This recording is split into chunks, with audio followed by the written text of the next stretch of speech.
So the KARDIA 3 trial was presented at the 2025 ESC meeting today, and the purpose of this trial was to examine the blood pressure lowering effects of zilebesiran in patients, hypertensive patients at high cardiovascular risk. And these were patients who had hypertension and who had been on multiple antihypertensive drugs, from 2 to 4 antihypertensive drugs. This study, KARDIA 3, actually follows on KARDIA 1 and KARDIA 2.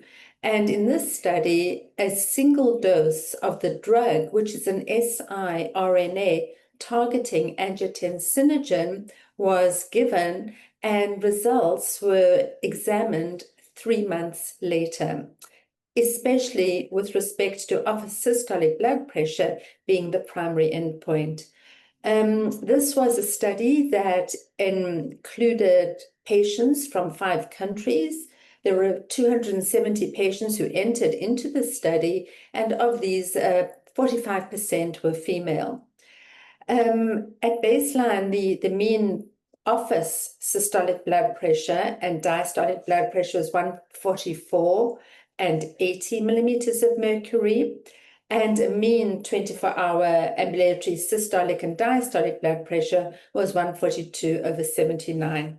So certainly these were hypertensive patients.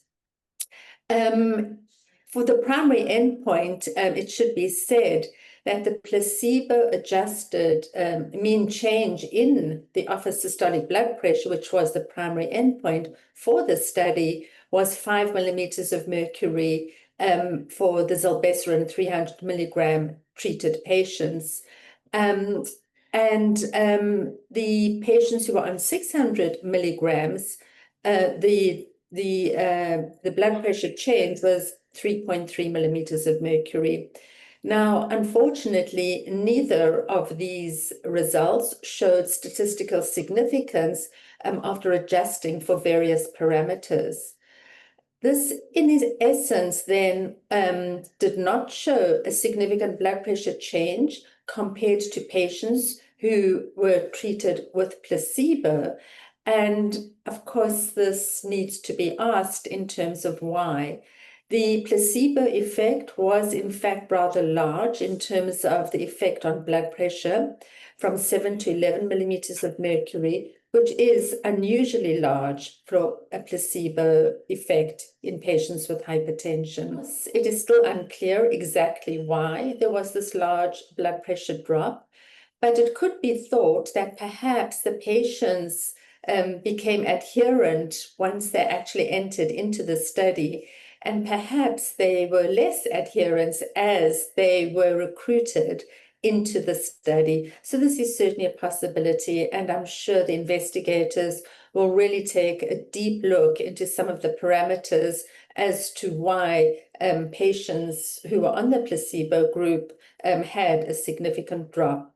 I imagine that they will also look at regional variation, perhaps. Perhaps there were some areas in terms of the clinics or the regions where the drop in the placebo-treated group might have been more than in other groups.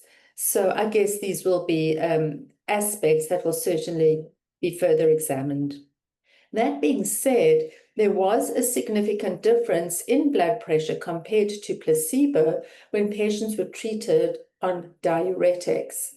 So in summary, what we can say from the KARDIA 3 study, where a single dose of zilebesiran 300 milligrams was given, was that it led to about a 5 millimeter reduction in systolic blood pressure at 3 months compared to placebo. But this difference was not statistically significant.